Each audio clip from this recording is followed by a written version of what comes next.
Bill Moyers has been a journalist for more than 50 years. He came to journalism after serving in multiple roles in President Lyndon B. Johnson's administration, including press secretary. He's been one of the foremost chroniclers of the transformation of both our media and our politics. He's covered 3 impeachments, from Watergate through Bill Clinton to now Donald Trump. And about 2 weeks ago, ahead of the Trump impeachment hearings, Moyers and a colleague published a full-page ad in the New York Times calling on his longtime employer, PBS, to televise the impeachment hearings in prime time because they wanted working Americans to be able to witness in full the case against the President of the United States. Joining me now, the incomparable Bill Moyers.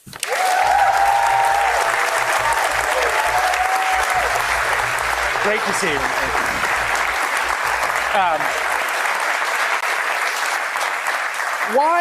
Why did you take that ad out? Why do you think it's important for people to be able to actually watch the hearings themselves? Because they've only been with this one 4 impeachment hearings. They are a powerful course in civic education. If you watched every day this week, as my wife and I did, you really see how government works. Why we have embassies, for example, as you just said. That's why we have embassies. You look at those first-class civil servants, foreign officers, foreign service officers, and you see why we have embassies. You see how how this president has maligned those people. If you just got what we get in the evening newscast and in 5 or 6 segments, you can't see the organic process as it unfolds. And to see that is to sit there and be both proud of the people who are telling the truth and deeply worried about the people who are lying. You know, it's funny you say that because I had that same thought watching a few of these individuals, Fiona Hill, Lieutenant Colonel Vindman, George Kent in particular, whose command, just basic command and fluidity with the facts. I mean, there was one point where Kent's going back and forth and he's saying, well, when did this investigation? He goes, well, that began in 2014. And who is this person? They just know their brief. These are the people that we have inside our government. And I thought, for people that think these are bureaucrats, the deep state or something, this is a pretty remarkable thing to watch. And for President Trump to vigorously denigrate them, to malign them, with Giuliani leading a smear campaign against these fine public servants is disgusting. It's revulsive. It's abominable.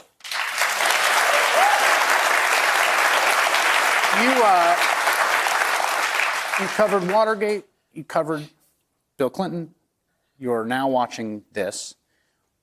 What is your general sense of what the fundamental shifts in American politics and media are between the Watergate era through Clinton to now? Well, the Watergate story started in the summer of '72 and ran until Nixon resigned in '74. It was a long-running story with one revelation after another. There was a smoking gun.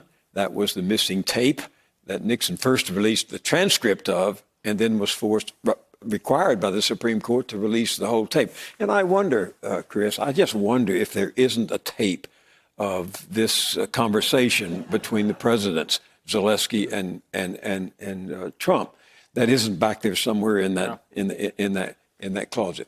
It took longer to get at the story of Watergate. There was a smoking gun, as I said. There are smoking bricks here, carefully put into place by these people who testify, these foreign service officers who testified this week, one brick at a time, so that you're beginning to see the pattern of what he did. Whereas it took some sudden releases, it took some crisis in the Watergate hearing for the truth to come out. You know, one thing that when I've gone back and doing a lot of reading about Watergate now, partly in the sort of context of this and doing a lot of reading about Andrew Johnson's impeachment in the 1860s, but in the Watergate context, I think the way that you get taught the history is that it was foreordained he would fall. That, of course, in a kind of almost Greek drama way, fate would catch up to him. But when you go back and you look at it, you think to yourself, you know, if he hadn't taped himself, there's a lot of ways it could have gone that Nixon just survived the whole thing. I think he would have survived. For one thing, he never admitted his crimes. Trump announced his in public. Right. Repeatedly. No, that's the truth. Yeah. But there is a similarity, and it is this. Republicans did not rush to get rid of Nixon. It wasn't, I think it was the few months before the actual trial that the first Republican representative said, I'm convinced. But Republicans in the Congress did not want Nixon to go. And in fact, the Republican Party was polled just before the vote, and 31% of them said yes, he should go, but 2/3 of them said no, he shouldn't. Yeah. And that's basically where the Republican Party is today. Partisanship is a great insurance policy against impeachment. If the Republican Party members don't fold, don't see the light, go to the other side, vote against Trump, I doubt that there will be an impeachment. I think there's an instinct, I think, always with Trump, because he's so strange in many ways, to kind of ahistoricize, like never before. And, you know, if you go back and you look at impeachment's always pretty partisan, actually, in the history of the Republic. The big exception was Nixon, actually, when Goldwater goes and tells him you don't have the votes.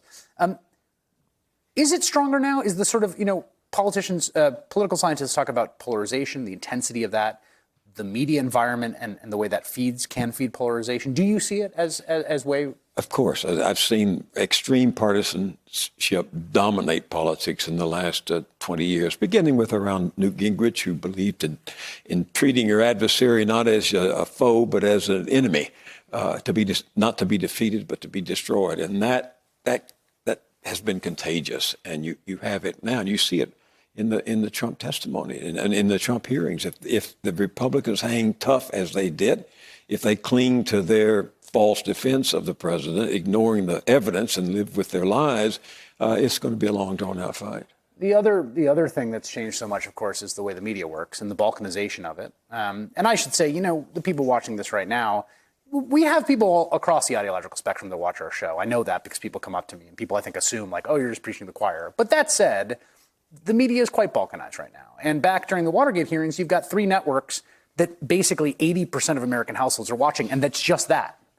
Now you have a million different ways in which information gets to people through Facebook, through Fox News, in which you can basically get a kind of pre-digested version that essentially assembles the facts, or even fact and fiction together, to kind of ensure you never see the whole picture. That is Trump's great strength.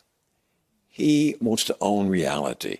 I mean, he's what psychiatrists call a solipsist. They believe the only reality that exists is in their head, and everything else they can dominate with their reality by creating a new reality. So he has created a new reality of which his media share his philosophy, which is we can tell you what reality is. Doesn't matter what you think it is, what evidence says it is, what the truth is, we can create a reality. That began in the Clinton administration when the first perambulations of the partisan right-wing media hated Bill Clinton and turned everything that was said, done, and presented as evidence against him. And fortunately, he was accused of perjury and accused of obstruction of justice and acquitted in the Senate of both of them. Although the thing that I always think about with Clinton, and I've tried to say this to conservatives who I've had conversations with, is that just because people are out to get you doesn't mean you didn't do the wrong thing. And exactly with Bill Clinton, that was the case. It was the case. There was a plot to bring him down, and he definitely shouldn't have done that. And I'm curious whether we can get to that point here, right? I mean, even with just what Will Hurd said the other day, which is, I don't think this was right, but not impeachable. It seems like the loyalty the president demands is so total that no one can even just say the obvious thing, that this was wrong. You shouldn't have done that. No one has said that. No, I mean, a few. You're around the edges. But the fate, yeah, exactly. Do you have, I get dispirited sometimes because I feel sometimes like there's a knot and my job is partly pulling on it to make it undo. Like I'm applying force in the wrong direction. And I wonder how the knot gets undone.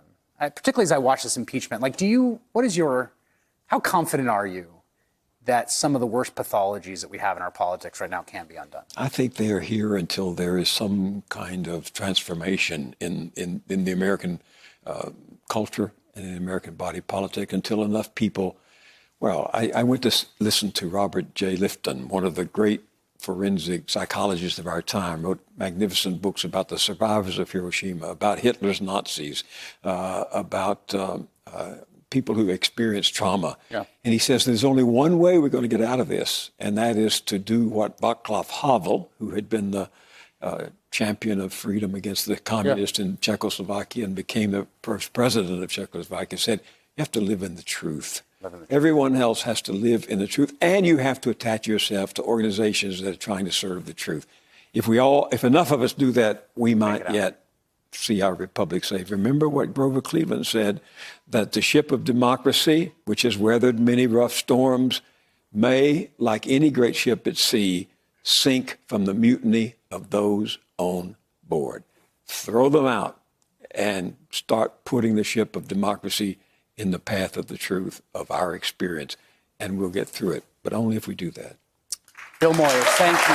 Thank you for being with us. Hey there, I'm Chris Hayes from MSNBC. Thanks for watching MSNBC on YouTube. If you want to keep up to date with the videos we're putting out, you can click subscribe just below me, or click over on this list to see lots of other great videos.